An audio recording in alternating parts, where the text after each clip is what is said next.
This episode is brought to you by Prize Picks, the #1 daily fantasy sports app. Oh my goodness. Good morning, good afternoon, whatever it is for you. I hope you're having a fantastic day. My name is Zach Schomler. This is Strong Opinion Sports, episode 599. Welcome in.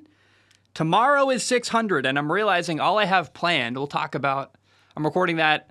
Man, what do we talk about? We'll talk about Thursday Night Football. We'll do Fun Friday. We'll do Patreon questions. I don't really have anything special planned. It'll just be like a fun episode Fun Friday, I feel like in of itself is a special episode, so maybe there's that, but I am planning on having my dad on the podcast on episode 601, so maybe there's a special occasion there. I'm not sure. This one, for sure, is going to be a very, very long episode. Earlier today, I sat down and recorded a segment with Jacob, the person I played against in fantasy football this weekend. And Jacob turned out to be really, really cool. I was shocked by this. Jacob plays college football. He's a safety. He's injured right now. It was really, really cool to talk about him. We ended up talking mostly about life and about college football, way more than talking about fantasy football, but we did talk about some of the stuff that happened, some of the moments where he was like, I can't believe this is going down this week in our matchup. Also, this is kind of out of pocket, but the dude has great hair. Like, the same way that Zach stick together, anyone named Zach, no matter how you spell it, right or wrong, I'll still have your back. Jacob has long, curly, blonde hair, and I was like, my man. In fact, his hair is more blonde than mine. So, Jacob, what's up? Love the hair. He was awesome. It was really fun to talk to him. And last week, I recorded the interview after doing the show. This week, I know how it went. So, I have his video, I have his audio, assuming his audio was kind of quiet. He was not using a microphone or a headset, so I'll have to play around with that and make it sound good, but we got Jacob on the show. He was fantastic. Now, during week 5, I won my fantasy football matchup. I beat Jacob's team 93.86 to 90.24. I won by a little over 3 points this week. It was a really, really narrow, marginal win. And I want to share, I said the word out of pocket a second ago. I want you to prepare yourself. I changed my team name this week. Remember, my team name was the Serial Predators because of my quarterback, Deshaun Watson. Well, Deshaun Watson had a bye week this week. He didn't play. So I had to pick up another quarterback. And the only quarterback available, really, that was of any value, and that's questionable even to call this quarterback of value, but I had to pick up Jets quarterback Zach Wilson to be my quarterback this week. And because of my preferences as an adult and as a person, and because of Zach Wilson's apparent preferences, the new team name became the Mother Lovers, which is it's a reference to, I'm uncomfortable saying this, like admitting this. It was a joke on the fantasy football group chat. You know that song with, the guy from NSYNC, which Justin Timberlake, and the guy from Brooklyn Nine-Nine, they made a song, look up Mother Lovers on YouTube. It's hilarious. And if you remember back in the day, Zach Wilson's ex-girlfriend, Abby Guile, accused him of sleeping with his mom's friends. So Zach Wilson, clearly, a former BYU Cougar, into Cougars. And, I've never slept with one of my mom's friends, but I've definitely had a good time or two with I don't know if they were even moms. I'm not really into moms, I guess, as much as older women, but it is true. I did, see, we're getting out of pocket. I don't know if it's funny or uncomfortable. I spent one time with, how do I say this? I matched with my friend's aunt on Tinder one time, and he still has no idea that we hung out and went on a great date and had a good time or two. Jesus, what's going on this show? My gosh. Anyway, the new team name, the Mother Lovers, which we had the conversation. Now that Zach Wilson's been cutting off my football team, the name still might stick. I might just make my logo a picture of me with like sunglasses on in the back of my truck hanging out, because if the shoe fits, which it still does. Now, Jacob's team name, after losing his new team name, by the way, is the McLaughlin stock, because he did not play Jaleel McLaughlin, and McLaughlin stock works pretty well to me. Let's talk about the matchup here in this football game, or this fantasy football week. My quarterback was Zach Wilson. Zach Wilson brought in 9.56 points for me. I was honestly hoping for better, hoping for like at least a touchdown. Zach Wilson coming off of a pretty good game 2 weeks ago against Kansas City. This weekend was pretty disappointing. It was 19 for 26 passing, 199 yards, an ugly interception. Remember, he was trying to throw a back shoulder fade down the right sideline to Garrett Wilson. Instead of throwing it outside along the sideline, he left it too far inside. Pat Surtain picked it off. So no touchdowns, one interception. He did carry the ball 3 times for 26 yards. But overall, Zach Wilson, I had higher hopes than what he delivered against a really, really awful Denver Broncos defense this weekend. Now, Jacobs quarterback Patrick Mahomes had 19.24 points, was 31 for 41 passing, 281 yards, 2 touchdowns. Certainly, I lost the quarterback matchup, but as far as things went, for me to start Zach Wilson and him to start Patrick Mahomes, for me to only lose that matchup by 10 points, really not bad. I was like, you know what? Things could have been way, way, way worse. And all things considered, I feel like I weathered the storm without my starting quarterback, Deshaun Watson. Now, at the running back position, I am noticing a weakness with my strategy. I live in Hawaii. Football here starts at 7 a.m. in the NFL. And your boy Zach has had a late Saturday 2 weekends in a row. So this weekend I went to watch Kahuku against Campbell, way over like an hour away on the other side of the island with my new friend Joel, who didn't kill me. We hung out. It was awesome. Became a friend, I think. We text occasionally now. Ooh. I might have a guy friend on the island. Hallelujah. I don't have to... I'm not really dying for friendship, but it'll be cool to have maybe a friend I can hang out with and not just go to the beach by myself all the time. Maybe someone to watch the Super Bowl with, potentially. Joel, what's up? My running back number 1, because I was out late on Saturday night, after the Kahuku high school football game, I ended up watching the Red River Showdown between Oklahoma and Texas. So I was up till like 2 a.m. Saturday night. Wake up like 7:05 Sunday morning to watch football. I find out while I was sleeping in bed, it was announced that my running back, Jahmyr Gibbs, was injured and not going to play. So my number 1 running back did not play at all this week, which that's a brutal hit. To have no points at the running back position for one of your spots, it's a big deal. And so I'm learning that if I'm going to win in fantasy football, I survived it this week. Somehow, I still won by 3 points, but I really do have to start getting up earlier on Sunday.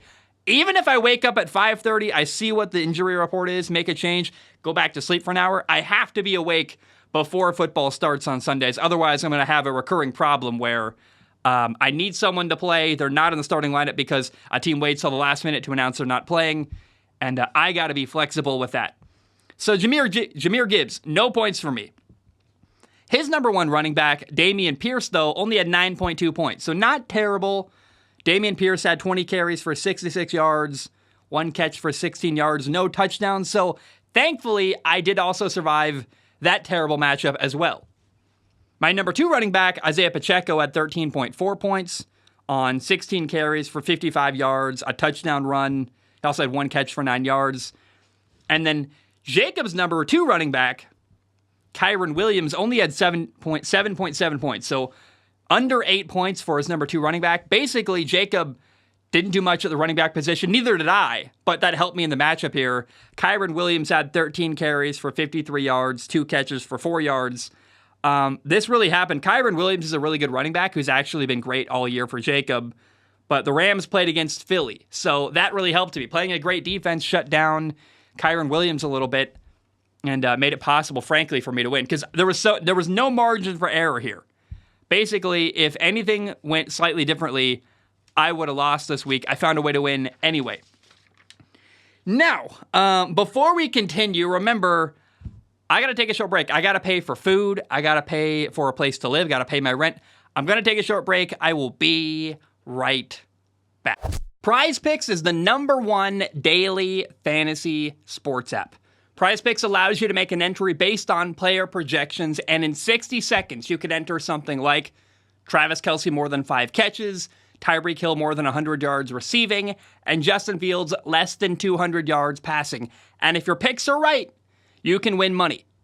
Making picks makes games more engaging, and you could turn something like $5 into $50. Prize Picks offers quick and easy deposits. You can even use Apple Pay.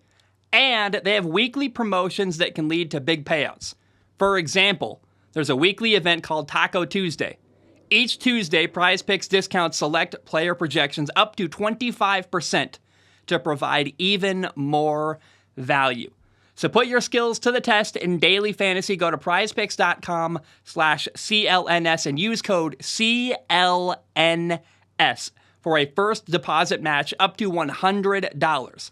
That's prizepicks.com/CLNS, code CLNS for a first deposit match up to $100. Prize Picks, daily fantasy made easy. All right, we are back. Welcome in. Let's talk about the wide receiver matchup. My number one wide receiver, Nico Collins, the receiver in Houston, didn't do a lot this week. He had 6.9 points, 3 catches for 39 yards. Very average, not really doing anything. His number one receiver, Jalen Waddle, had 5 catches for 35 yards and a touchdown. Jalen Waddle brought in 14.5 points. To be honest, as far as Jalen Waddle goes, that's a fairly mundane day. I'm really glad. I feel like I got away with one here where I played a pretty good team. Jacob was number 2 in the league going into this week. And he's got a lot of great players. Patrick Mahomes, Jalen Waddle, and these guys didn't have a great game. Hallelujah, I'm very lucky. My number 2 receiver, Calvin Ridley, had 20.6 points with 2 carries, by the way. 2 carries for 14 yards, also 7 catches for 122 yards receiving. And then thankfully, we'll talk about this in a moment, but his number 2 receiver, Deebo Samuel, only had 11.5 points, 5 carries for 30 yards, plus 3 catches for 55 yards. There was a moment in this game where I was watching Sunday Night Football between the 49ers and the Cowboys. Deebo Samuel caught like a slant and was tackled on the 1-yard line, and I was like, holding my breath. Because remember, I had no margin for error here. If Deebo Samuel gets a touchdown on that play, I lose. And there was nothing that I could have done about it. And thankfully, they kept Deebo Samuel out of the end zone. The only good thing the Cowboys defense did for me this weekend was not allow Deebo Samuel to score on that slant on the 1-yard line. Now, at tight end, I made a critical error here. It was painful to watch. Although we talked about it last week going in. I have it written down somewhere. Let me find it. George Kittle, for weeks, was not doing anything, wasn't scoring points. It was very frustrating. George Kittle, after not doing anything for weeks, I was like, I got to put George Kittle on my bench. He's not delivering. It's frustrating. It's not good enough. And right as I bench George Kittle, guess what George Kittle does? He absolutely goes off. He caught 3 passes for 67 yards and not 1, not 2, but 3 touchdowns. It was ridiculous. George Kittle brought in 27.7 points. And because I benched him, I started Dalton Kincaid, the Bills tight end. Dalton Kincaid only brought in 3.9 points. Dalton Kincaid caught 2 passes for 19 yards, did absolutely nothing. And that's part of why this week was so close for me, was because I kept the best tight end of the week on my bench not playing. And that would just happen. That's my luck, that the minute I decide to take George Kittle out of my starting lineup, he literally has the best game of his life. He's never had a 3-touchdown game ever before. And to me, I chalk it up to, that's just what happens in fantasy football, man. It seems like you can have crazy stuff happen to you any week, anytime. And I certainly was not happy about that. Give me 1 second. I want to find, there's a stat here I want to read to you if I can find it. I realized the problem. I was trying to find this note. I had this composition notebook, which I started, by the way, not long ago. That's already full. It was this composition notebook that has the notes I was trying to find. Week 1, George Kittle brought in 4.9 points for my fantasy team, which it wasn't great, but I was like, you know what? He's a great tight end. Everyone has a down game. They're not going to score a ton of points every game. I'll keep him in my starting lineup. Week 2, he had 6 points, and I was like, not great, but I'll be patient. Finally, week 3, there was some promise. He had a touchdown. George Kittle had 16 points, and I was like, hey, not bad. There we go. But then week 4, George Kittle got me 1.9 points, and I was like, okay. This young tight end in Dalton Kincaid for Buffalo, scoring, doing well. I think I got to make the move and bench George Kittle. I've been really tired of him not producing at a very high level for weeks now. So I said, fine, I'll bend the knee. I'm going to start Dalton Kincaid at tight end. And guess what happened? George Kittle has the game of his life. 3 catches, 67 yards, 3 touchdowns, and I left him on my bench. Are you kidding me, man? Drove me nuts. Fortunately for me, though, so I didn't score much at the tight end position. Neither did Jacob. Jacob's tight end, Evan Ingram, only had 6.8 points, 4 catches for 28 yards. So I weathered that storm as well. Although, while I barely won, I could have won by way more by starting George Kittle. In the matchup of my flex versus his flex, my flex, Zach Moss, the Colts running back, got me 33.5 points. I thought that was absolutely fantastic, baby. Remember, the Colts brought back Jonathan Taylor, their running back they just gave a ton of money to. Jonathan Taylor did nothing. A friend of mine, Joel, guy I just hung out with on Saturday, said Zach Taylor had what did he send me? I don't even remember. I don't care. It was 2 points. He did nothing for his fantasy team that week. Zach Moss, the other Colts running back, 33.5 points, 23 carries, 165 yards rushing, 2 touchdowns. On top of that, 2 catches for 30 yards. I thought that was fantastic. You love seeing Zach Moss continue to do high-level stuff. I wonder, man, they're paying Jonathan Taylor a ton, but Zach Moss is delivering. Are you going to bench Zach Moss when he's playing so well? I really don't know what's going to happen there in Indy. For now, including next week, Zach Moss is in my starting lineup until he has a bad week because I'm just not really ready to move off of him. And maybe when Jonathan Taylor can get going and show he's the number 1 back, I'll bench Zach Moss. But for now, I'm not budging at all there. Now, Jacob's flex was Cortland Sutton. Remember, his team name used to be Sutton on D's Nuts. Cortland Sutton had a really bad game. 2.3 points, 1 catch for 13 yards, and hallelujah, man. I'll take that. I love that anytime I play someone, I like when anytime I play someone, they've got a bad matchup or a player who does poorly. I'll take it, man. I won barely. I'll take any points I can get. The kicker matchup was one that I lost as well. Brandon McManus got me 6 points. He had 1 field goal over 40 yards, 2 extra points. Jacob's kicker, Jake Elliott, who's turning out to be...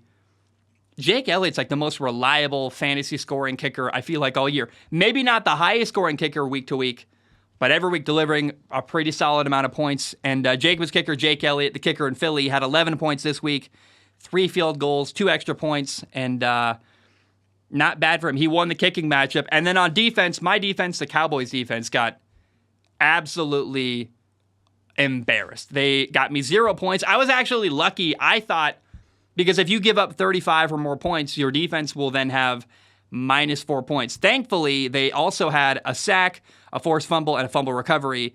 That made up the difference. But my defense, the Cowboys defense, gave up 42 points to the 49ers. I got 0 points from them, and I call that lucky. It could have been negative points, so I'll take that as a win.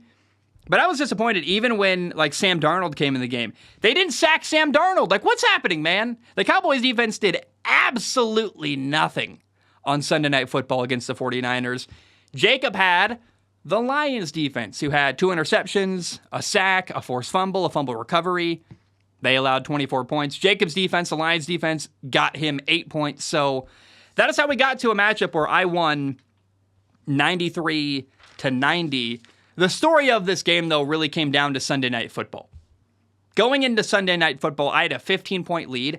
I had the Cowboys defense. The Cowboys were playing the 49ers, and he had 49ers receiver Deebo Samuel. All I needed was, hey, the Cowboys defense has to have a point or 2, and Deebo Samuel cannot have over 15 points.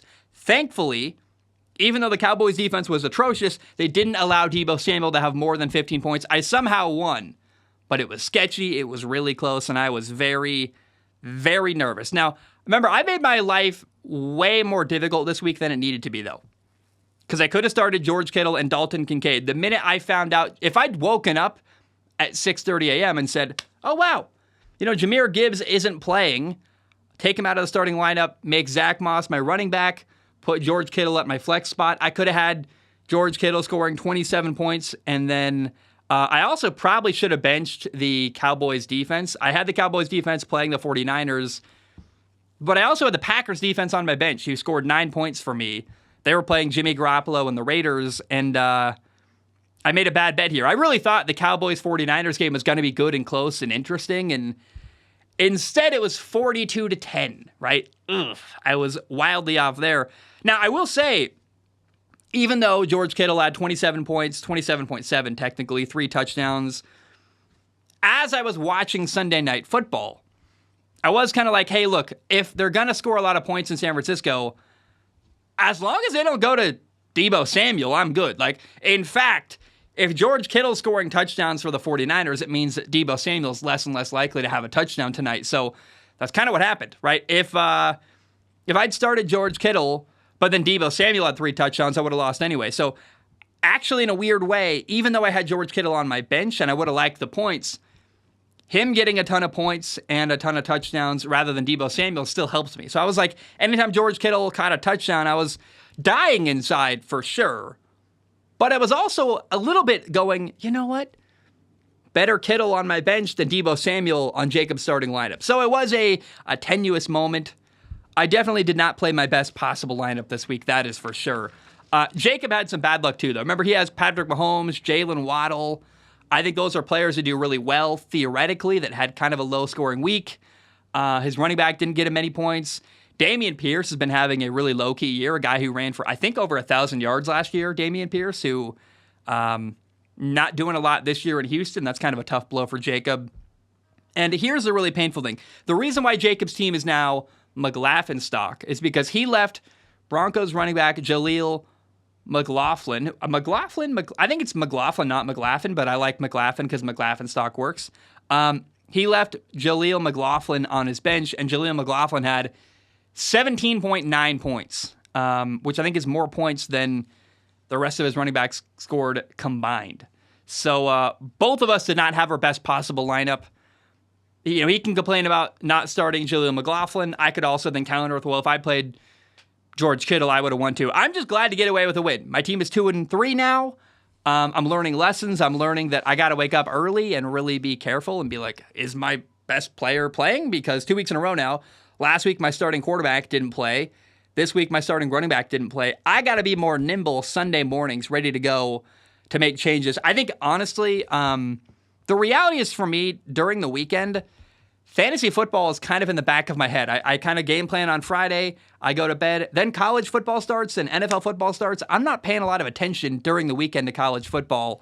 I probably need to. I think I need to start like really diving in. If I'm going to win and do well, I'm focused trying to do my job, take notes, watch games. But I think Sunday morning I got to wake up with the intention of check on my team, make sure nothing crazy happened, and move starters around if I have to. Now, I want to give a warning. I talked about how last week my starting quarterback, Deshaun Watson, did not play. Remember, Deshaun Watson was medically cleared to play week 4 against Baltimore, a division rivalry game, a really big game, frankly. And Deshaun Watson chose not to play. Now, I want to give you a warning because I'm going to put a picture on screen that could be potentially triggering. This is David Njoku, the Browns tight end, after having burns to his face, which, by the way, he played in that Week 4 game against Baltimore with burns on his face. My quarterback, healthy, cleared to play, chose not to. David Njoku, the Browns tight end, played with burns on his face. It just brings even more shame to Deshaun Watson. If you're looking at this picture on screen, it's like, wow, that's painful and scary. I can't believe he played a football game after that happened. David Njoku is a warrior. Deshaun Watson very much is not. And I'm losing respect the more I learn about this story. I want to give a shout out to Andy. Andy this past weekend in the Fantasy Football League had a tough week. In fact, Andy's team name is now just Payne, which that's brutal. Andy lost 90-107, and he started Cowboys tight end Jake Ferguson, who only scored 5 points. He left Dallas Goedert, the Eagles tight end, on his bench. Dallas Goedert had 25.7 points, 8 catches for 117 yards, and a touchdown. That's got to be really painful. Jarvis, are you doing okay? There's another guy, Jarvis, in this league. Jarvis lost 170-75, which there's nothing you can really do there. I mean, he was playing against Logan, who has a bunch of Bengals players. The Bengals went off. Jamar Chase had over 50 points, but Jarvis had a bad weekend. His quarterback, Jordan Love, had 3 interceptions, and he left Justin Fields on his bench, and Justin Fields had 32.98 points. And it wouldn't have mattered, but still, like, Jarvis could have done a little better. 170-75, almost a 100-point loss, 95-point loss. I mean, that is really, really painful. Jarvis, I'm thinking about you. I hope your life is okay. I hope life is good, because if I lost by 95 points, I would be feeling all-time bad. in fantasy football. Before we get into reading the standings after week 5, I do want to share a couple players who scored really high points this weekend. Jamar Chase had 52.2 points this weekend, 15 catches, 192 yards, 3 touchdowns. That is absolutely ridiculous. 52.2 points is crazy for a receiver. He also set the Bengals single-game record for most catches in a game. And then DJ Moore, the Bears receiver on Thursday Night Football, scored 49 points. I saw him do that on Thursday night and thought to myself, he's going to be the highest scoring receiver in fantasy football.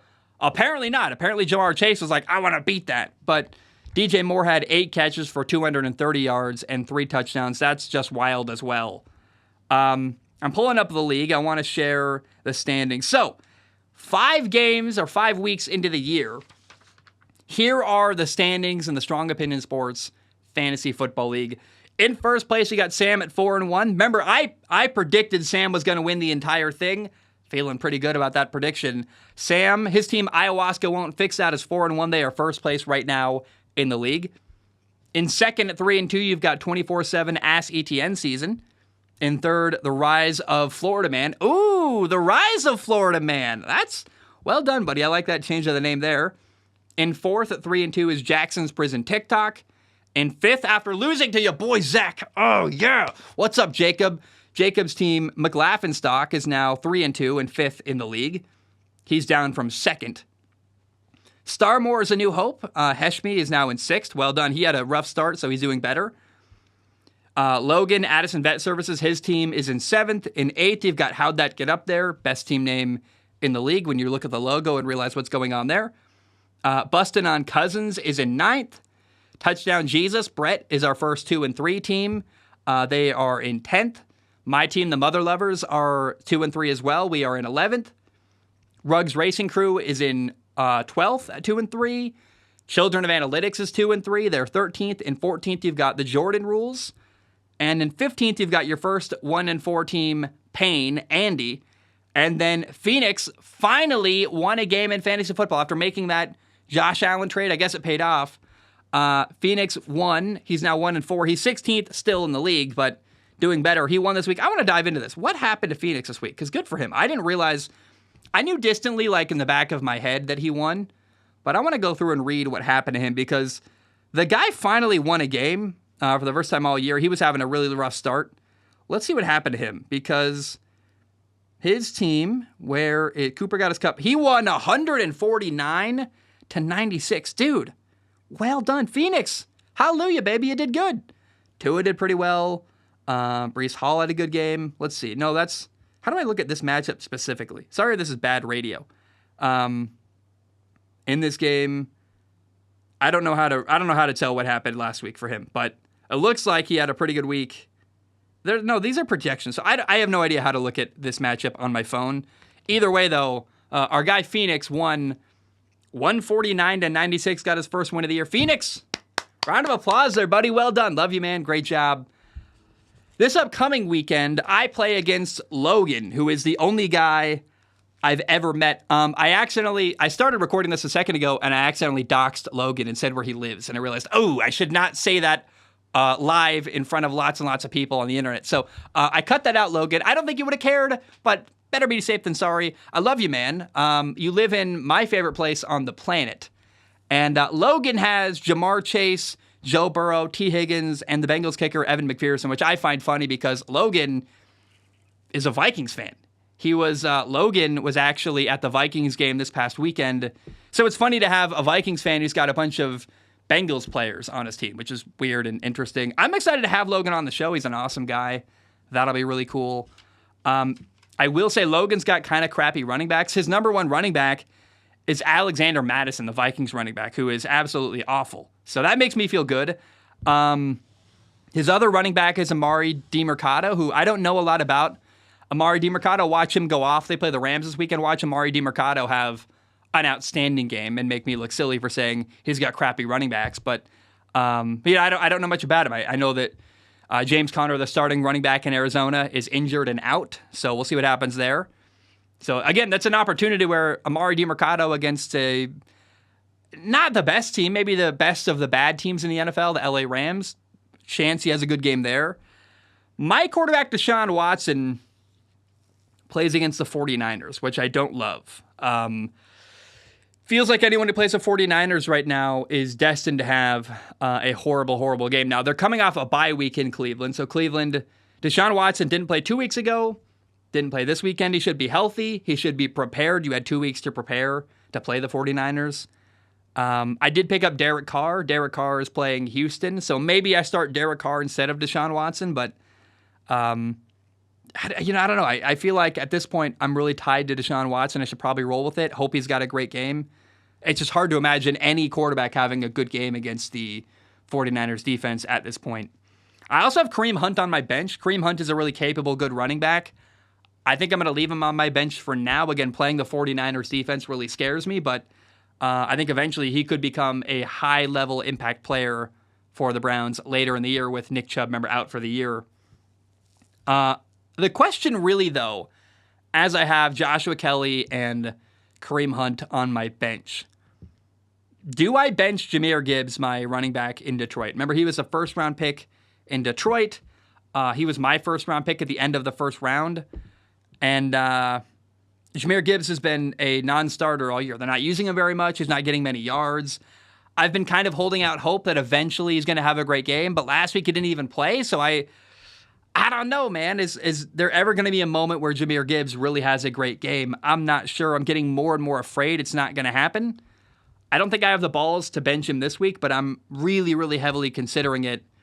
And then the other decision to make is, do I put George Kittle back into my starting lineup after a lot of frustrating, not great performances? It's questionable, man. The Bills have a pretty favorable matchup, so Dalton Kincaid, my tight end, is kind of due for a good game. And George Kittle had 3 touchdowns this past week in week 5. It feels very unlikely he has a back-to-back incredible week with wild games 2 weeks in a row. So I'm really leaning towards leaving George Kittle on my bench, but I don't feel great about that, and I'm not really sure what to do yet with my lineup, how I'm going to work stuff out. I got a couple days to think about it, but Jahmyr Gibbs, George Kittle, decisions have to be made, and I'm still not sure what I'm going to do there. Now, I'm going to take a short break. Remember, I got to pay for food, got to pay the bills, got to pay for my rent, keep the place where I live going. But when I return, I did an interview with Jacob earlier today. Jacob is a really, really cool dude. Plays college football. I worry that I don't think we did. We ended on pretty good rapport and talked about meeting up, and his family's in the same area my family is, and so maybe we'll go play catch or get dinner sometime and hang out. I do worry. I got kind of preachy at the end about, hey man, finish your degree. Like, college is huge for you. I don't think he was bothered, but if you're listening, you'll probably notice me going like, dude, finish your degree. I don't have my degree. And also, when you have a degree, you can get a white-collar job that is like healthcare and good stuff. So that does come up at the end. It was cool, though. Jacob plays college football, and until I sat down to talk to him, and literally until the recording had started, I didn't realize that about him. So I thought that was wild. It was really kind of a cool twist. We had a great conversation. And without further ado, there will be an ad break, got to pay the bills, and then you'll hear from Jacob. I love you, and enjoy the rest of the show. Hey guys, it's kind of a big deal here. I'm actually trying to help you, so don't skip the ad. I know that when you listen to a podcast, you skip ahead. I know that because that's what I do, but don't skip this one. We got Factor as a sponsor, and I was sitting down to prepare my little ad read. They give, I write a piece of paper with a bunch of notes, and I'm like, okay, what are they offering? What's the deal here? Usually it's like 10 to 20%. Like, okay, factor.com/SOS, whatever. And no. They are offering 50% off to Strong Opinion Sports listeners. And here's what they are. Factor is a meal kit service. You can get 50% off. Go to factormeals.com/SOS50 and use code SOS50. And straight up on a human level, if you'd be kind of silly not to investigate, it's a great deal. Factor is a meal kit service. They send you ready-to-eat meals. They're easy to prepare. For me, they showed up in a box with a bunch of high-quality ice packs. You take them out of the box, you put the meal kits in the fridge, and when you want food, you go to the fridge, you take it out, you put the thing in the microwave, you heat it up, 2 minutes later, you've got a really good meal ready to go. Now, the microwave part made me kind of go, what is this? Is it a bunch of TV dinners? Like, what is this crap? No. This is phenomenal food. It's high quality. It's never frozen. And compared to all the other options you can have for a quick and easy meal, it kind of kicks booty and is phenomenal. So what I really think is interesting too, there's so many ways to customize your order, whether maybe you're on a diet and you're like, hey, I'm trying to cut calories. There are low calorie options. Or maybe you just want really good food that's easy to make and doesn't take 30 minutes to an hour out of your time cooking during the day. Like for me, I'm really busy with football season, and it's an incredibly valuable thing for me to go to my fridge, grab a really good meal, pull it out, put it in the microwave. 2 minutes later, I've got a good meal ready to go. I saved a lot of time. It's cheaper for you and better than takeout or delivery. I used to drive for a delivery service. Guys, those prices are not good compared to this. So again, it's just nice to have the fridge loaded with high quality, good meals that are easy to prepare. And you can get 50% off of this meal kit service. Do the math. That's a really good offer. So head to factormeals.com/SOS50 and use code SOS50 to get 50% off. That is factormeals.com/SOS50. Use code SOS50 to get 50% off. Again, code SOS50 at factormeals.com/SOS50 to get 50% off. And guys, it's a great offer. You would be silly. I'm trying to help you. Like, that would be a great thing to investigate because it's legitimately a great deal. Food's expensive right now, and having food that's great and convenient and not terrible for you is a rare thing. So investigate it. factormeals.com/SOS50. Joining me now is Jacob. Jacob, welcome in. Good to meet you, kind of, whatever this means when you're looking at each other across the internet. Awesome. Thank you for having me. I appreciate it.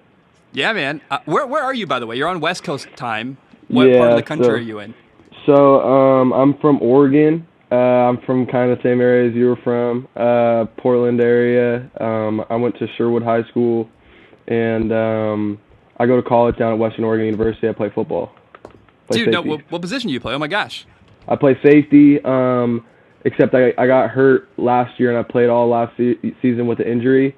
I toughed it out, and then I had to get hip surgery. So I'm out this year. I'm helping coach, traveling with the team, doing things like that. It's really eye-opening. It's helped me be a better player. So really enjoying that, and I'm excited to get back next year and, hopefully have a great year. Dude, that's awesome. The Western Oregon, the Wolves, correct? Yep, right? Division II. We play in the Lone Star Conference. We travel to Texas every other week. This week we're playing Minnesota State Mankato. They're really good. They are really good. Big 12 personnel team, and they got that's the same school that Adam Thielen went to. So that's pretty sweet. Do you guys still play Central Washington? Because I know you're now in the Lone Star Conference, so you are not. Yeah.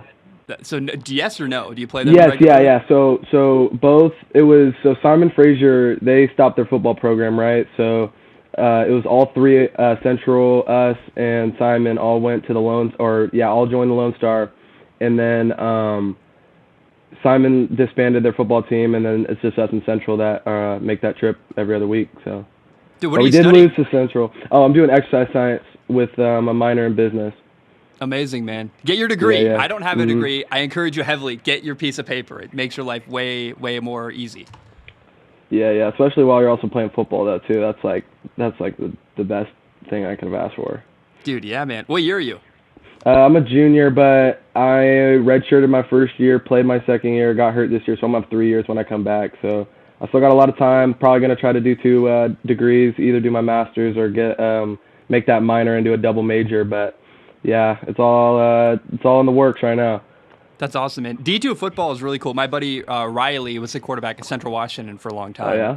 And he's just awesome. He went to Camas High School. And dude, first of all, that's so interesting. Like, as I meet so many people from the audience, like, I'm kind of always impressed. They're always doing something interesting and something cool. And you're playing college football at Western. I did not expect that, like, literally at all. That's so awesome, man. Well done. Thank you, man. How's your season going so far in fantasy this year? Like, what's happening with your team? With the sleeper league, I am 3-2, currently ranked 5th. I was ranked 2nd last week, so I dropped a couple from this last week. But season's going solid. I had to make a little name change since if I started that player, I would have probably won. I switched my name to the McLaughlin stock because I just am a fool for not starting him. I picked him up for a reason, never started him, but hopefully, my season can stay pretty consistent. I did feel like lose that's Mike hindsight Williams. 2020 though, right? Because if I'd started George Kittle, I would have beat you still, right? Like we both had a Yeah, great player right. on our bench, so it's like, Oh my gosh. Yeah, I mean, I was listening to your podcast and I heard that you weren't going to start Kittle, and I was just so thankful that you were potentially not going to start him too. So I was like, all right, I got a chance, and I mean, you would have destroyed me if you played Kittle. I mean, 27 points. Well, we had this weird moment where going into Monday Night Football, or going into Sunday Night Football, I guess, with the 49ers and the Cowboys. I had the Cowboys defense. I was up by 15, but you had Deebo Samuel, and I'm like, all that has to happen is Deebo Samuel can't have a great game. Yeah. If I can survive that, I'm gonna win. I won by 3 points. It barely happened. But I was actually celebrating when George Kittle got 3 touchdowns. I'm like, well, at least it's not Deebo Samuel. Like, it could be worse. Right. Well, the worst part was I think Debo caught like a bang A or like a slant, and he got smashed by the safety at like the 1 yard line, and I just remember watching it, and I was like, man, if he just got in the end zone, I would have won. If he just got an inch closer, I would have won. Dude, my heart was going so fast in that moment. Like I guess that's what fantasy's about, right? Is that moment where Debo's tackled on the 1 yard line, I'm freaking out, you're freaking out, we're both thinking like this is gonna change everything, and thankfully it didn't. But that was crazy, man. I'm glad you brought that up because that was in my notes. So like that moment with Deebo Samuel was like horrifying for me. I was like, oh my god, this is it. I'm gonna lose. And me, I'm just sitting there and I'm just like, all right, well, they're just going to put him at tailback and just give him a little quick toss or something, and he's just going to get in. They're going to give it to him, and then nope, they ran it with Christian McCaffrey, I'm pretty sure. And Did you see in the group chat when I was like, oh man, the starter's got to come out. You got to rest him, protect Deebo Samuel. I don't want him to get hurt. I know, and I was like hoping for the Cowboys to make it a good game too, just so like Deebo could stay on the field. But I mean, Dallas is just, I mean, I'm a Cardinals fan too, right? So like, my Cardinals beat Dallas, so like I know that they're beatable, but I didn't think it was going to be a 42-10. Like I didn't think it was going to be something crazy like that where they just couldn't even hang. It was pretty bad. Can I be honest with you? I would have 100%. traded I would have rather lost and had that game be like really good and end by 3 points in the end of the fourth quarter. If I lost fantasy football this week, but that had been a good game and more fun to cover, I would have taken it. That would have been a win for me still. So like, Yeah. I guess even though the game was bad, at least I won fantasy football. If the game was bad and I lost fantasy football, I would have been probably miserable, like more than I already am. I would have been just like, man, this sucks so bad. Everything's bad. Yeah, and that game really just makes Cowboys look bad. It just makes Cowboys look really bad. I mean, like everyone, I've been seeing a lot of stuff about everyone coming after Dak Prescott, and it's like they want Trey Lance, and it's like it's definitely that was definitely a tough one, especially because I had somebody on the winning team and like they won, which is great, but he was still 2 points underneath his projections, and I would have liked him to go at least 1 point over so I could have won, but not. And then also the other thing that bothered me is that you're over here starting Zach Wilson and you're winning with Zach Wilson while I have Patrick Mahomes. Like that quarterback matchup shouldn't even been close, but I mean it was brutal. How did you feel when you saw that I was starting Zach Wilson? Was there like a moment of celebration for you? I mean, I was wondering because I'm pretty sure you were like, yeah, because Deshaun Watson wasn't playing. He was on a bye, so I knew that you were going to pick up somebody. And since we're in the 16-team league, right, there's not a lot of people to pick up. So, I mean, for you to pick up Zach Wilson, I'm like, I understood 100% where you were going for because they're playing Denver. Denver's just been historically bad. So I understood it. But I did definitely have a moment, especially when you switched your name to the Mother Lovers and you have Zach Wilson as your profile picture. I thought that was pretty funny. Dude, I didn't realize that you were second in the league. I guess I feel like now I took down a giant. Like I'm a little bit like. Oh, I felt like I got giant slayed for sure. That's why I made my little emoji on the McLaughlin stock, like a little, like one tear. Yeah, a little sad face. tear, because that's how it felt after I lost. I was really about to cry. It was pretty bad. And then like my name before that was like Sutton on these nuts, and now I'm like, well, do I start Sutton this week? Because he got me 1 catch for 13 yards. So it's like, you can always be playing that game with fantasy football too. So who's been the most disappointing player on your team this year? Most disappointing, honestly. So I would say my most disappointing player would probably be either Jalen Waddle or Dameon Pierce. And like, the thing about Dameon Pierce for me is that I watched him all last year just start tearing up defenses, and I was like, okay, well, he's gonna, like if CJ Stroud can play well, then that means it's just gonna open up for Dameon Pierce. So I had that idea going into it, and he's been all right, I mean, last week he had 20 carries, so I mean, obviously he's getting a lot of volume, but he just hasn't been like scoring any touchdowns, which has really been kind of a bummer for me. And Jalen Waddle got hurt, so I didn't really have an opportunity to really get a lot of production out of him. But it's looking like, I mean, Jalen Waddle's probably going to be getting the ball a lot more lately, so I'm probably not going to be too worried about that. It's mostly the Dameon Pierce thing. And then also, you probably don't know this, but I had Mike Williams.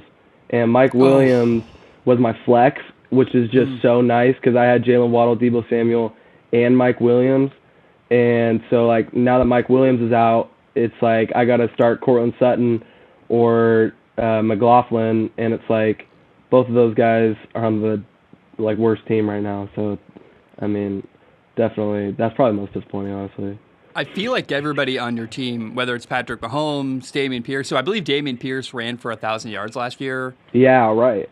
Debo, Jalen Waddle, everybody in our team is like really good. They've just all been kind of statistically not popping off. Is that accurate? Yeah, I mean, they didn't. They just kind of let me down last week, and also, so I lost the first week, right? So I lost my first game, and then I won 3 in a row, and then I lost to you. So I was on a roll for a little bit because when I lost that first game, I picked up Kyron Williams on the waiver wire, and that guy has been like, that guy might be my golden ticket at this point. He had a bad game last week, but they're playing Philly, so I can understand that. But I mean, the only games I'm worried about here on out are really just when they play the Niners. But he still is like my golden ticket. So I got lucky getting him off the waivers because I didn't have a second running back. I had Antonio Gibson. Like, Antonio Gibson isn't really getting the ball. Dude, I kind of can't believe I won as I look at how things went down, right? Zach Wilson was my quarterback. Jahmyr Gibbs, my running back, didn't even play. I was so pissed, like, right before the game. It's 5 o'clock Hawaii time, and that gets announced. I'm in bed. I'm asleep. I had no idea he wasn't going to play. Like, I just bad management by me. I missed it.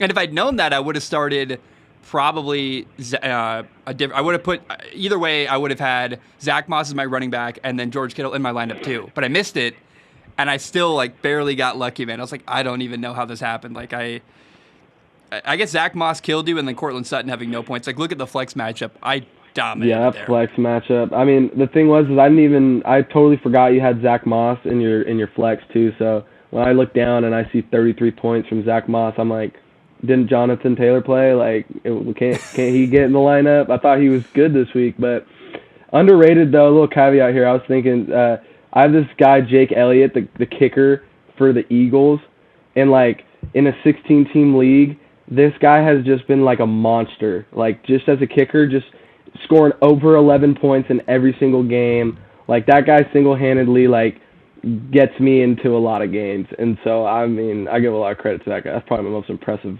player besides the Lions defense. Oh, dude, yeah, the Lions defense. I mean, you got a really good team. I think you're one of the threats to win the whole league. Like, you and Sam right now are probably, I would think, the two best teams in the entire league right now. Yeah, I'm scared about these injuries, and I'm scared about the waiver wire because the waiver wire it's scary now because, I mean, there's just not a lot out there. And then, like, if someone has a good week, everybody's trying to get him, and then it's just we're fighting for scraps right now. And so I'm just hoping that I don't get any bad injuries. Knock on wood. I mean, yeah. Bad luck. Like, Mahomes has missed a game here and there. Like, like an ankle, like a little thing there. Yeah, it was like he got hurt a couple weeks ago too, and I was just nervous because I was like, I saw him hobbling. I was like, oh my gosh, it was against I think it was the Browns or something. I don't know who they played, but he got hurt, and I was like, oh my gosh, he better not be badly hurt because, I mean, that was my first overall pick. I was the 13th pick, and I was sitting there and I was like, there's no really good running backs left. Let me just see if I can. Like, I'll have a monopoly at the quarterback position if I pick Mahomes. I don't have to worry about Mahomes not doing too bad. So, But yeah, so, I mean, I think my team just can be solidly consistent. It's just the injuries, and Evan Ingram honestly has been pretty solid too. He hasn't been no slouch by any means. Yeah, dude. Who do you play next week? Like, what's your matchup look like? Let's take a look. I'm playing Jake, and Jake's got. I mean, if Saquon plays, I'm probably gonna get destroyed, honestly, because he's got Kamara. He's got Barkley. He's got CeeDee Lamb, Cole Kmet, Garrett Wilson, Niners defense. I mean, he's got a squad, and he hasn't even set his lineup yet. He's got DK on his bench, Jonnu Smith. I mean, As I look at your team, I feel like running back is the weakness. Would you agree with that? Oh, 100%. But the good thing is that Kyron Williams is actually like a really good running back. So it's like he scored like let's see, he scored You didn't draft him, right? I picked him up off the waiver after I lost. So when you lose, you're like when you lose that week, you're like one of the top on the waivers. So I was like number 2, and I knew everybody was gonna try to get Puka Nacua, and so I was like, oh, I'll pick the running back, and I was number 2, and I got him, and he's had almost 2 30-point games. I mean, he plays over about 70% of the snaps most weeks. He gets a lot of load, and he gets the ball out of the backfield, which is big in PPR. So I'm pretty that like I said, he's probably my golden ticket. If I could pick a player, that was my golden ticket. Yeah, to survive losing Mike Williams, I feel like is actually pretty impressive. Like, I feel like in our league, we've had a couple people who've had a major injury, and their team is still good enough that they're surviving and okay. And I'm like, wow, like if I'd lost a player, I'd be out. I would not even have any wins this year. Like, I didn't build a good enough team to even survive anything. Yeah, that's probably I feel like the healthiest team by the end of the year is going to be one of the most dangerous teams for sure. Because I mean, definitely. like Anthony Richardson, that's who's on Jake's team, and I mean, his backup's Brock Purdy, but Brock Purdy doesn't really get a lot of rushing load, or like, he's not going to get no QB sneaks really, and so like Anthony Richardson is a really good boomer bust quarterback, and he is been hurt like 4 times, you know what I mean, and it's like his longevity is kind of in question at this point, and so it's like the definitely injuries are going to be like when it comes down to the wire, it's going to come down to injuries, I feel like. But I'm glad I got Cortland Sutton. Cortland Sutton's, I mean, even though he doesn't really get a lot of yards, he'll get a touchdown, like a garbage time touchdown. And I can't complain about garbage time touchdowns. Can I ask you about the Western season, like Western Oregon? Yeah, for sure. Like, how's it going? Is that what we said? Mm-hmm. Sorry. Yeah, it's going pretty good. So we played South Dakota State, our first game. So as like a Division II school, we'll like play an FCS school every year, and it will be like so we basically just play like a FCS opponent once a year. We're like last year we played Weber State, this year we played South Dakota State. That was pretty sweet to go out there and see what a defending national championship team looks like, because they won it for the FCS level, because it's usually North Dakota State, then South Dakota State finally won it, and so like So just going and playing like a championship level team is really freaking cool. So we played. Sorry, what? Do you know Wyatt Harsh? Wyatt Harsh. He's a lineman, right? He's a quarterback. Wyatt Harsh. No, I don't know. He might have been before your time. I don't know if he's still at Western, but he was from my area. And, he's a quarterback. Yeah, it doesn't matter. I was just like, you might know a little bit smaller. Mm-hmm.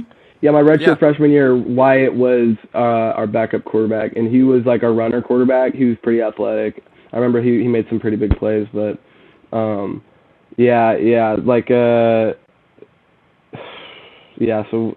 season's going pretty solid so far, I'd say. Our defense, we have a really good defensive line.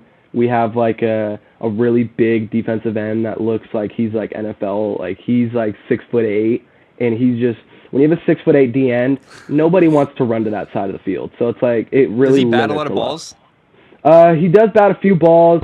Most of the time though, like he kind of like every once in a while I'll watch film and he'll just do like a lazy stance, and then he'll just bench press the tackle and just easy pass rush. Like it's crazy. And like as far as our record, like I mean I'm pretty sure we are we're 3-3, I think. I'm pretty sure we're 3-3 right now. We played West Texas A&M, one of the coolest stadiums. They ran out with a buffalo, like especially for D2. Like it felt like a D1 atmosphere out there, and we won with 2 seconds left on a goal line pass play. That was really sweet. That was really cool. And then last week we caught another dub, so we're starting to roll. We're playing Mankato this week, and looking at their film, they're kind of similar to South Dakota State, so like we're kind of made for this type of game, you know? Like we've already kind of seen it before, a lot of 12 personnel, downhill run, PAP deep ball, like they're like a 60-40 run team, so we just got to make sure that we're physical. We got a lot of young guys out there playing corner though, so I'm really hoping those guys can go make some plays for us and really change the game, because that's like the one position that's kind of like we need really good production out of those guys, because we've been kind of having a revolving door in the secondary, because last year we had 11 seniors and about 7 of them were on defense, and they were all Americans and all conference guys. So we got a lot of young guys that got to go fill some shoes, and this is the best week for them to do it.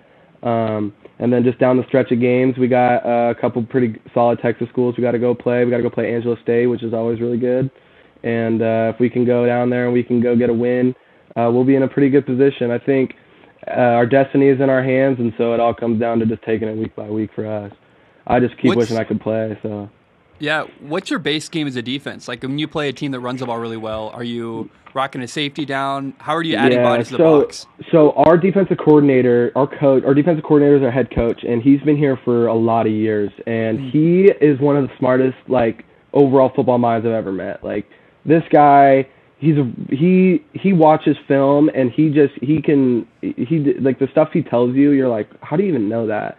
And so when it comes to probably like a team like this, we're obviously going to go even front. We have a lot of mixed match, so that's the cool thing about our defense I was going to get to is like we go odd, we go to even, we go to bear. Wow. Like we have a bunch of different fronts and a bunch of different blitzing schemes and a bunch of different tags that we can put on stuff that really disrupt a lot of teams we play. And so this week I'd say like for a team like this, they're not the same as a South Dakota State, but they do have like a 12 personnel tight end package where they got like a 270-pound tight end, which is like another tackle basically. So we're going to have to do a lot. We do this thing, it's called Apex, right? So like if it's like an overload, we'll like shift everybody over and make the guard the center. That way we're based up evenly. And so like we're going to do a lot of stuff like that. We're going to be blitzing a lot. We're going to be really aggressive, and we're going to take our chances because we like to play man coverage, and we like our shot. We like our guys against your guys, and our D-line will get there. And that's one of the best parts about, I'm excited to come back and play next year because our D-line is going to be good for the next few years, and that's just going to make secondary better.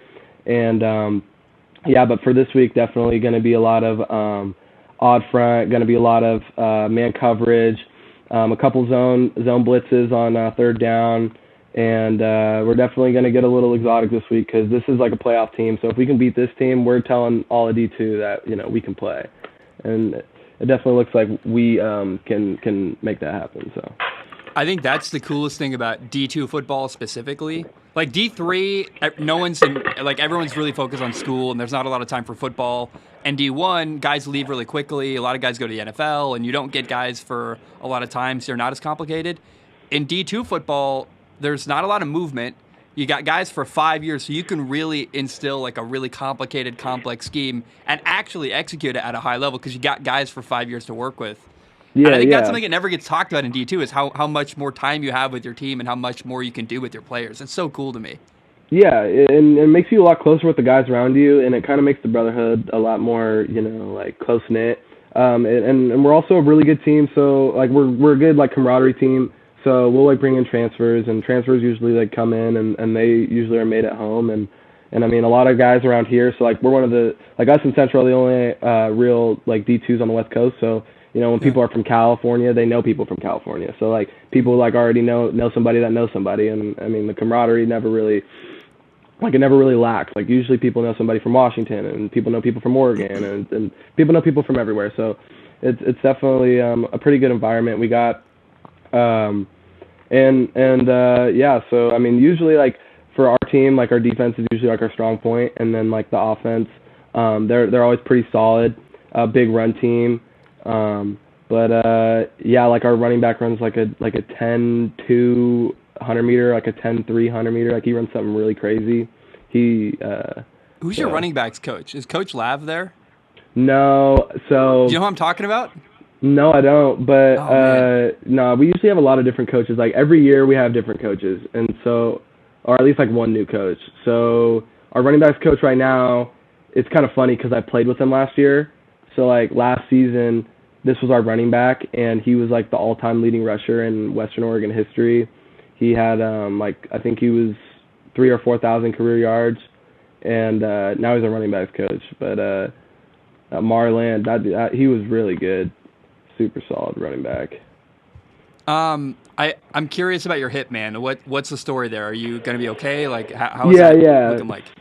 So like obviously like you tell people hip surgery, right? They usually are thinking, oh man, you got to get a hip replacement or this or that, and so like basically like last season, I was playing a lot of special teams, playing a little bit of nickel and dime, and I just started feeling like a pinch in my hip, and I was just like, man, this is kind of weird. It can't, and I just started stretching it and stuff. Didn't really go away. They told me, they said they think you got hip impingement, and so I'm like, okay, well, can I play on it? They're like, yep. I'm like, all right, that's all you need to tell me. And so I went and I played after the season, got X-rays and MRIs, and that's the one thing I don't like about D2 is that it's hard to get medical care. It's hard to get imaging in a timely manner. That's one of the things I would love to change about this level is that you like. I listen to. Sorry, this is a little thing, but Colorado, like I heard Deion Sanders say that they have like an MRI machine and an X-ray machine just upstairs from their training room, and for us to wait like weeks at a time to get imaging is just outrageous. And so, anyways, I got my imaging. Turns out I had a really bad hip impingement, and it caused some cartilage damage in my hip socket, and so I had to get surgery. And it's like 6 to 9 months recovery, but because like I'm not really planning on coming back to like the spring ball, I'm kind of just taking it slow. Probably going to be closer to 9, but I mean I'm feeling great, and they said like 99% chance I'm going to be back 100%. So, and it's really crazy because like, yes, last week at our home game I put on my cleats and I went out there and ran on the field, and I ran full speed for the first time, and I felt like $1,000,000, and so I'm really definitely excited to come back and to play because, I mean, like this is it, football. Football to me is like my favorite thing in the world. So I would definitely. I mean, I'm probably gonna play all my 3 years regardless, just because you never know, or like you only get so many years to play football. So, and the other thing that I was thinking about doing is one of my teammates from last year. He's a safety. He went over and played over in Italy, and he had a really good time over in Italy. They won like the Italian championship. They went to like Disneyland, and they did some really cool stuff. And so like post college, while I'm still young, I'd like to probably go and you know play overseas or take a shot at the NFL. You know, just it all depends on how my health is too. So I've got a lot of friends that play overseas. So my friend Riley, right? He's won like I don't even know what country he's in now. He was in Italy, then he was in Germany, but he went to a championship. It feels like every year. And I'm like, oh my gosh. And he's been playing pro football for like 9 years or something. Like he really loves it. And let me know. Sounds like you probably have connections and can figure it out. But if you ever do need help, I do know a lot of people who like play over in Europe, and I could definitely probably get you contacted with people that could get you set up. That'd be awesome. And it's like as a football player too, you know, you don't really get a lot of opportunities to go abroad. So I mean, to still be young and to go, you know, abroad and to get that experience, see a different part of the world. Like I've never been to Europe, so I'd love to go and just check it out. I mean, I hear everything that my old teammate told me, and so it's like it just all seems like stuff that I would be totally, you know, down and interested to do. He played both ways, receiver, running back, safety, like, and like they just let you, you know, you're basically almost a coach. Like you're teaching them football too, and it's like, you know, it's definitely just, it seems like it'd be a really awesome experience for sure. Yeah, man, I think people don't realize how much, even when you're in high school football, like how much time, if you're really like trying to get to college, how much time football takes from your life. And then especially in college, it's everything. You don't have time to just mess around and go all over the world and travel. And it really, to get that kind of experience and also be able to play at the same time is so cool. And then, man, like you said this too, but the only way I'm going to play football again is basically if I play like flag football. And I would give anything to go back one more time and read a blitz and beat the blitz throwing the football. And I'll never be able to do it again in my lifetime. So I just encourage you, man, enjoy everything you can and do it as long as you can. As long as you love it, do it, because it's something that if I could go back, I would. And it's a special thing to play college football. And it's so awesome. And that's why, like, so I mean, I've had some circumstances in my life, right, where things haven't really gone my way, and my coach has known that, and so he gave me the opportunity to come and help coach, right? And so, like, now that I'm a junior and I've been here and I know what it takes to win on Saturdays and things like that, like, I'm helping our next new young guys and freshmen and sophomores that haven't played and are redshirted, and I'm trying to bring them along too. And I didn't really realize how much time, like, honestly, like, as a player, it definitely is very time consuming, but as a coach, it's even more time consuming. I didn't even realize that. Like, I'm sitting over here breaking down film, helping with the practice plan, like, getting the travel. Like, I'm helping out with the travel. Like, I'm doing obviously some grunt work, but it's stuff that's also going to make me better, like, especially the film stuff, like, breaking it all down. Like, that is probably one of the craziest things, like, just breaking it down for just hours, just everything, formation, back set, hash, down distance, personnel, like, who's in the game, what quarterback, like, different. Because at D2, I mean, there's not a lot of guys that are really, like, a Caleb Williams, or like there's not a lot of really, like, a lot of teams run 2 quarterbacks and 2 running backs and a lot of different things. It's definitely eye-opening for sure. So, are you aware? Maybe you are. So when you're out in the real world and looking at jobs, it's pretty awful. And if you can be around football, it's really, really cool to be involved in football. A lot of my friends coach, and the way they became a coach was a situation like you where they got hurt, and then they just ran with it, and they were working really hard doing film, like whatever they could to earn their coach's trust and respect. And then when they were done playing, their coach was like, you know what, we got a job doing blah, blah, blah. Mm-hmm. And then coaching is such an awesome way to be around the game and not have to do a shitty job selling car insurance or whatever. Like, so man, if you want to coach, I would encourage you to, like, just go all in on this opportunity you have now and really, to take it seriously, because it really can lead to cool opportunities career-wise after football. Exactly, and then, like, also just, like, I can't wait till I'm able to take that field again, because just everything I've learned, like, I can just, like, now, like, I'll be sitting there at practice, or I'll be sitting in the game, like, I'll be up in the box, watching everything, and I can just, I'm getting to the point where I'm diagnosing it way quicker than I ever could, and that to me is just really, like, it gains a lot of confidence for sure. So yeah, but if you want a life in football, like, you could play your career out, go to Europe, play for 10 years or whatever, then come back and coach. Like, you can make a career being involved in football for 20, 30, 40 years pretty, like, successliessly if you take advantage of every opportunity you get. Yeah, or maybe I'll do a podcast like you. I mean, that's not a bad way to do it either. I mean, shoot, I've listened to your podcast for a long time, ever since I was in high school. I think you went to PLU, right? You went to Pacific Lutheran, and yep. I remember you talking about how you would sit in the boiler room and you would be yelling your calls, and, like, I mean, I've been watching you for a long time. I always envied what you do. I always thought it was really cool, and I mean, it's definitely it's honestly really kind of full circle, the fact that I'm even on the show right now. So I really appreciate you having me on, man. Oh yeah, man. Do you make it home often? I know Monmouth and Sherwood aren't that far apart. Well, so I don't live in Sherwood anymore. I went to high school there, but I live in Portland now. Okay. And I mean, I make it up there every once in a while. It's only an hour away, so it's really not too bad. And I still go, like, I feel like a physical therapist I got to go check in with, so I usually go up there every once in a while and just, like, do a workout with him and just, like, go see my sister and have dinner. It ain't too bad by no means. Did you see the Colorado School of the Mines, like, pictures? Oh yeah. And I mean, like, I thought that was really interesting, really funny. I wish our team kind of did that, because we have some pretty good personalities that would like to do it. And I mean, when you said, like, you wish more schools did that, I mean, I might think of doing something like that next year. But part of it, though, is that Colorado School of Mines is also really good. So it's like, it makes it even worse. Like, you lose to that team, and then, like, they got, like, the Jumbotron or whatever, and they put up their player profile, and it's just, like, a dude with his, like, a shaved head and, like, a headband of hair with an M on it. Like, I mean, like, that just makes it even worse. And I don't know if you know anything about School of Mines, but that dude, Matoka, that quarterback, is actually, like, the Division II Johnny Manziel. That dude's really solid.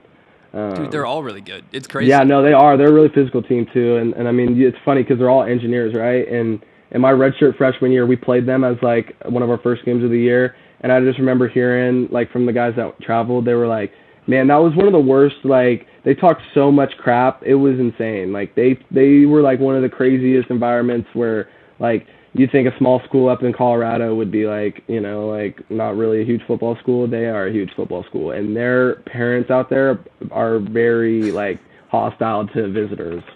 They love their football team out there. But, yeah, no, those pictures were definitely really funny. Dude, if you get Western Oregon to do that, I will put it on the show. Oh, yeah. I want to make a world where, like, every sports team does that. I think it'd be so funny. Like, it would just make sports more fun. 100%.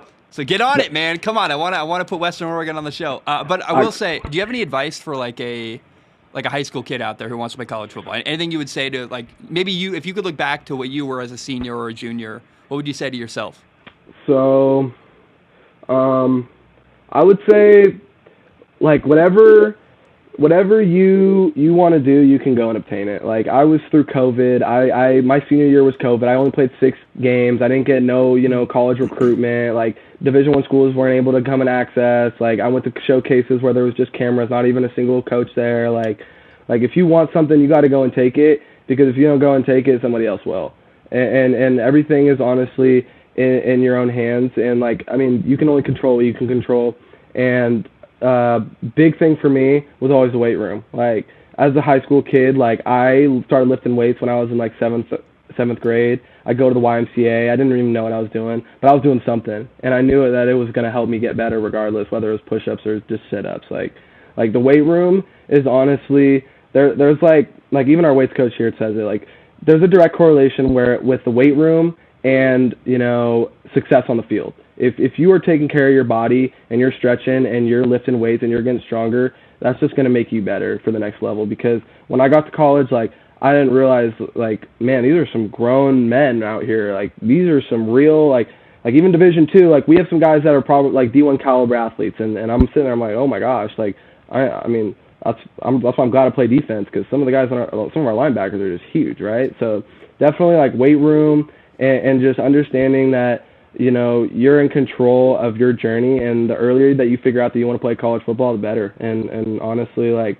if that's something you want to do, I mean, I think anybody can do it. It's just about how much time and work that you put in. Like, if you give it a thought, like, or what's the thing, like, where if you can, like, do something for a certain amount of hours, then, like, you master it, right? So it's like, you got to do something a certain amount of times so that you're able to be, maybe not mastering it, but close to mastering it, and therefore a coach is willing to take a chance on you. And it's also about who you know. So just make sure you're advocating for yourself through Twitter and making sure that you're putting yourself out there. Like, you're not too corny for making a little highlight post and sending it to, a bunch of colleges. Like, that's the type of stuff that, they want to see. Like, you're basically a businessman. You're trying to sell your business. You're selling yourself. So, like, that's all I would really say. That's the thing, when I was getting recruited, I didn't know about. Like, I thought colleges were going to come to me, and you really have to go after them. You have to go to camps, go to Central Washington's camp, go to Western Oregon's camp, go to Washington State's camp, go to Eastern Washington's camp, go to them, meet the coaches, send them emails, send them your highlight reels. Like, that's the stuff I didn't do. And I was just sitting at home waiting, like, when are the coaches going to come? It's like, they don't know you exist, man. Like, you have to go talk to them. Yeah, so I played 7-on-7 for this team called Team Lillard, and Team Lillard was Damian Lillard's brother's 7-on-7 Team Houston, and, like, one of the first things he told me is, like, like, you got to make sure you go into camps. Like, you're like, he told me, like, one of the first things, you got to go to camps. You got to make sure you're advocating for yourself. You got to make sure that, like, you're getting seen by these coaches, because, I mean, as somebody in my position where my coach didn't really, like, my coach was old school. He didn't teach us a lot about technology and things like that. He was just about playing the wing tee and running the football and winning games. He didn't really care about, if you got to college, that was cool for you, like, whatever. But, yeah, definitely just advocating for yourself. And, like, I mean, it's all about who you know, too. So if you can go and you can put yourself in front of people that will advocate for you and believe in the vision that, you believe in as well, then it's like you're already way ahead of most people. And yeah, man. Sorry.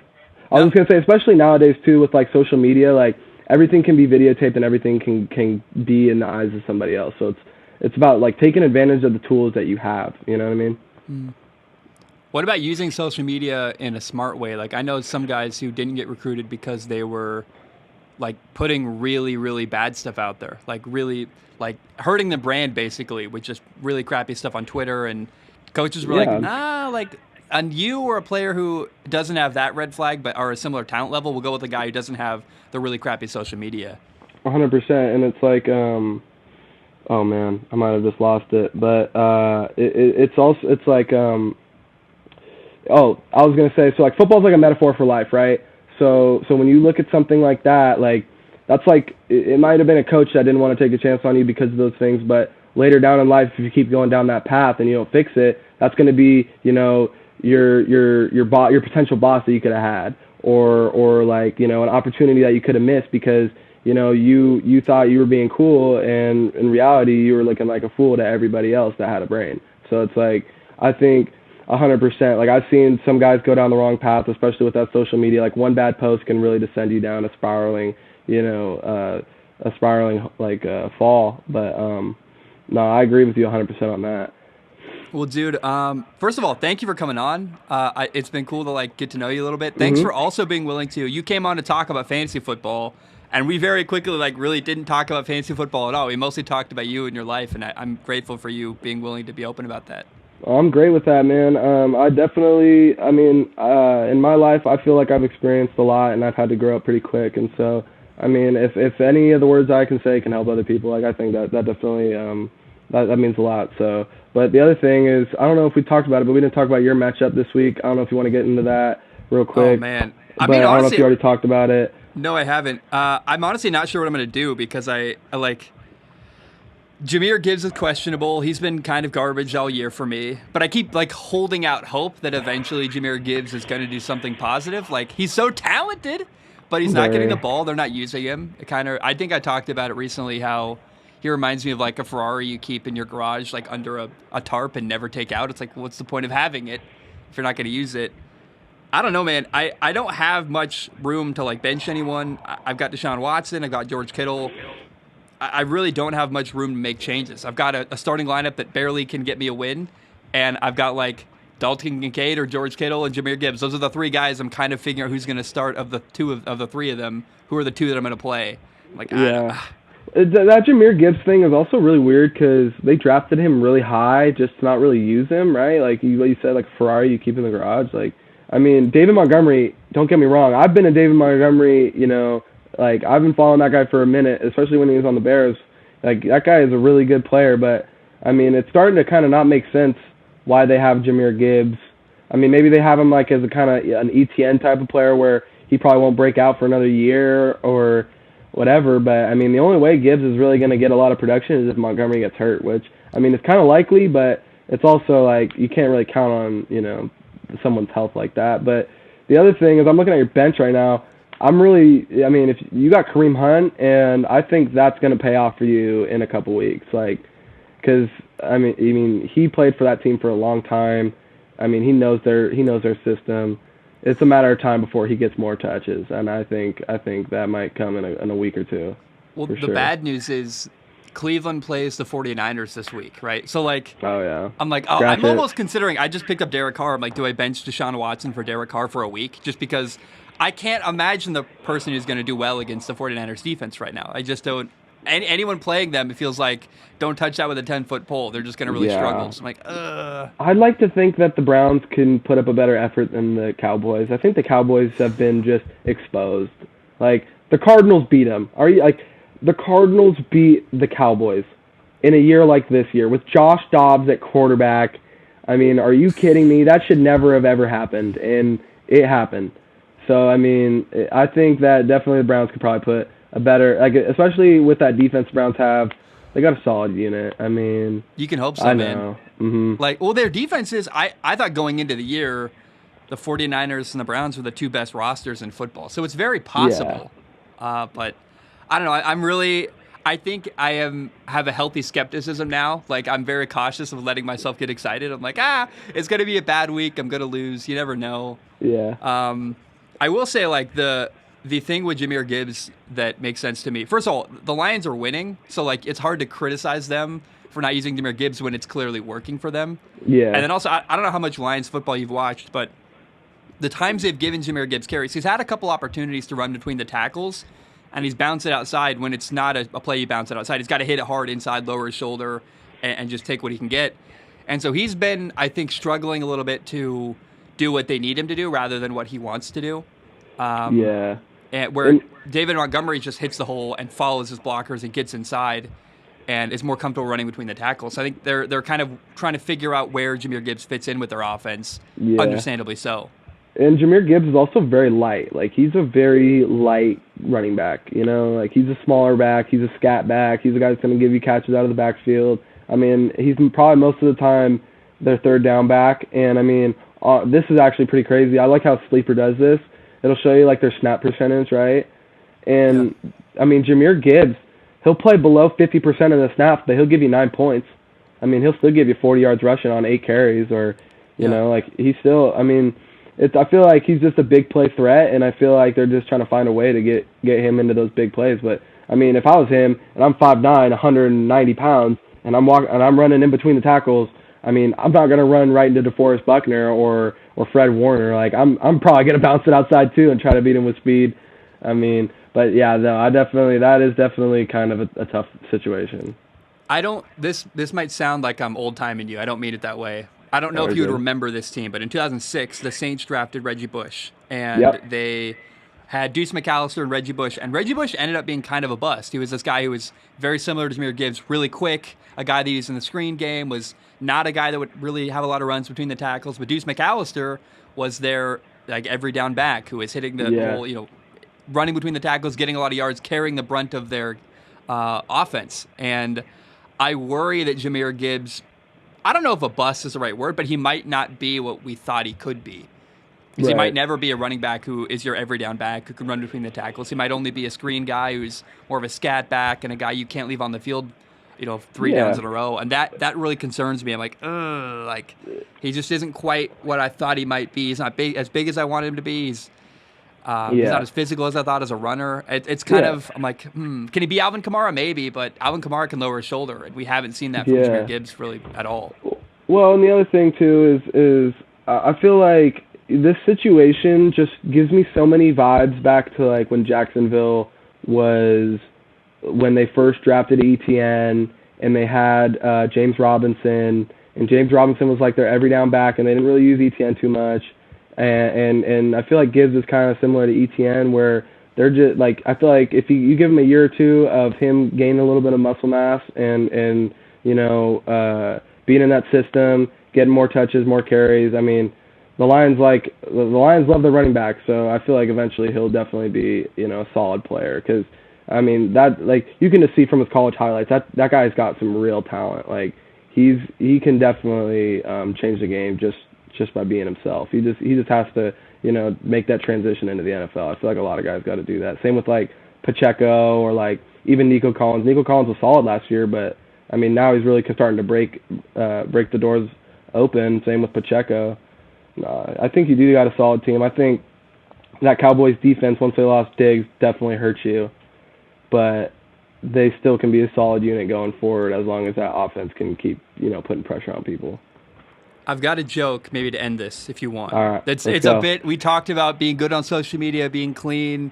I don't know how jokes fit into that conversation, but my profile, my team picture right now is Zach Wilson, right? I dropped Zach Wilson, but my team name is still the Mother Lovers. And they were joking in the group chat. I'm like, you know, to be honest, Mother Lovers still kind of fits me as me, Zach Schambler. So I might make my team logo just a picture of me like in the back of my truck, like. Oh like, yeah, no, that'd be pretty funny. That'd be hilarious. I don't know if that's messed up, but that's maybe better than the serial predators. I don't know. But no, the serial predators man, is also pretty funny. Though, thank you for your time. I thought so. You know, it's like a risky joke where if the wrong person sees it, they're probably gonna get mad. But if you got like a fun attitude and you can take a joke, I think it's funny. Yeah, definitely gotta take a joke. But I don't know, man. More people got to do that. Anything you want to talk about left? I don't want to cut you short. No, you're good. I just want to say thank you for having me on. I appreciate it. I'm definitely excited to listen to this episode that comes out, I'm pretty sure tomorrow. So just thank you for having me on, and best of luck to you this week. And I'm hopefully going to take home the crown on this fantasy league. Oh, I meant to ask, are you getting your school paid for? Yeah, most of it. But the other thing is, like, I'm an Oregon kid, so I already get really good FAFSA. So my FAFSA basically pays for most of it anyway. So it doesn't. I usually get a little stipend coming back for like school and like books and stuff. So that's pretty sweet. Dude, I'm telling you, man, get your degree. Use this opportunity as best you can. Like, I didn't get my degree, and I regret it. I was really close, and the show took off, and I left school in 2020. So I just don't do the thing I did, is not get your degree. It makes your life way easier in the real world, and I can't encourage you enough.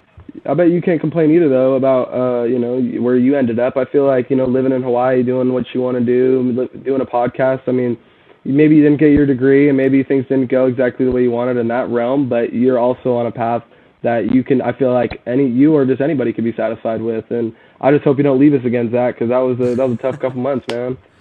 I appreciate you, man. Yeah. It's scary out there. Like without a degree, I think I felt like I was stuck doing SOS and I couldn't do anything else. And I had to kind of go out. Like I did HVAC. Yeah, exactly. I actually, the week I got the apartment here, my friend called me. He's like, do you want like a deal of a lifetime to live here? And I'm like, yes. But the same week she called me with an offer to live here, I got offered 3 jobs doing sales. And it really gave me peace of mind. Like, okay, I can do HVAC. I can do a trade. I could join a union. I could sell stuff. I can do the podcast. Like, I'm not stuck with just this little one career path on YouTube. Like, I can do other things if I ever need to. Yeah, and that was everything I needed, was just peace of mind. Like, okay, I'm not stuck. But I certainly would have had even more opportunities and more pathways if I'd had a degree. Like, there are certain jobs I just will never be able to get because I don't have my degree finished. And so it just, the more, like, educated you are, the more like skill sets you have, the more certificates you have, the more opportunities you have, and the more options you have. And so I just always encourage people, if you can get a degree and get as many options open to you as you can, do it. Because it'll, even if you never use your exercise science degree, you can still use that piece of paper to get to so many other places. Right. And that's the thing that no one really told me that I probably wish I needed. I needed to hear probably when I was in college. Yeah, no, I definitely agree with everything you just said there, 100%. I'm sorry, I wasn't trying to cut you off. No. What you say, like, always be feeling certain things that I'd be thinking, and honestly though, like, you're 100% right. I think everybody needs to, or at least in today's day and age, like, having a piece of paper is very, like, important to certain people. Like my sister, who's an accountant, she can move up in her job even though she's probably qualified to, because she doesn't have that piece of paper. It's not even about being educated necessarily. It's about just having that piece of paper. That piece of paper gives you options. You know what I'm saying? And so, like, that's what they always be saying. They always say, like, C's get degrees, right? And that's like what people just be shooting for, the piece of paper, just so that that those options can't come out. But no, I definitely appreciate everything you said, and then it's good to hear that from somebody, because it almost kind of gives you a little bit of motivation to keep going. Can I say one more thing? I think that really. For sure. Well, like, I also would encourage, don't take out a bunch of debt. Like, if you can find that balance, because I also know people that are $300,000 in debt because they went to a really big school in New York, and they are never probably ever going to pay that off. So there's like a balance there, right? If you can find a situation where, like, Central Washington, for example, is a really low-cost college. Something like that. East Central, like Western Oregon is another option where if you can get a degree for a lower cost and have that piece of paper but not be screwed financially for the rest of your life too, like, there is a balance there. So I don't encourage people to flippantly throw around money and just take out $200,000 of student loans, but I also acknowledge, like, my life would have more options if I had a degree. So there's that balance and healthy medium, and I just would encourage lots of thoughtfulness. And these are conversations I never had when I was 18, really looking around. I just signed a piece of paper, took out a loan, and jumped for it, and I'm still paying off my loans. So, like, it's an interesting problem. And I also like the idea of certain people, like, if you're not playing sports or whatever, right? Like, you can go do a couple years at a community college and then go to the big school that you wanted to go to. Yeah. And that is definitely, like, especially when you're working at those, like, or when you're doing a community college and you're able to kind of work along with doing school, like, you're able to put yourself in a way better financial spot to go to, like, the bigger school that you might have wanted, or whatever that may be, if you do want to spend that money. But Well, I also think you can acknowledge, like, the system is kind of dumb. Like, it's dumb. You need this like little piece of paper, right? Like, if I have the paper, I can get a job. But it's also the system, and, like, I can't change the system myself. I don't like it, but it's also reality. So you can have both be true, where it's dumb and annoying, but it also probably is best to play ball. Yeah, exactly. I don't know, man. Thanks for listening to my ramblings. I love you, man. I'm rooting for you. I hope your hip is good. I hope your life is good. I hope school is good. I hope football is good. I'm just rooting for you, man. And it's really cool you came on and talked about this stuff, man. I really appreciate it. Rooting for you, too. Maybe I'll give you an update in a month about how everything's going. Hell yeah, man. Send me pictures of you playing football. I really want to see when you get back and are healthy. Like, I just am excited for your future, man. I'll send you a few clips for sure. Absolutely. Thanks, brother. Thank you, man. Dude, what the heck was that? I can't believe Jacob plays college football at Western Oregon. I did not see that coming. Did not expect that. That's pretty wild. That's very cool. And we talked about it. His family's in Portland. My family's in the Portland area. My truck is also in the Portland area. So, like, I'll even take a road trip maybe to go see him in Monmouth, Oregon, get dinner with him. Like, he's a cool dude. We talked about throwing the football around. We talked for a little bit after. Jacob, I love you, man. That's so cool. I'm rooting for you in life. Thanks for coming on. Everyone listening, I can't believe that. We stumble into people like that occasionally, like where actually I think like we're 2 for 2. Last week, Jake had a really compelling story about he was a college dropout who is going back to try to get back to finish his GED and then go to college, like getting all his testing done. Now we got Jacob who plays college football. We're 2 for 2 with like really great interviews and really interesting people. I kind of can't believe that. I can't believe that happened. That's very cool. I hope it was okay we didn't talk about fantasy football much. We talked mostly about Jacob and football and life, and that's the way the show goes, I guess. But guys, I love you. I appreciate you. Thank you so very much for tuning in, and have a great day. Ba-dum-bum, bam, we are done.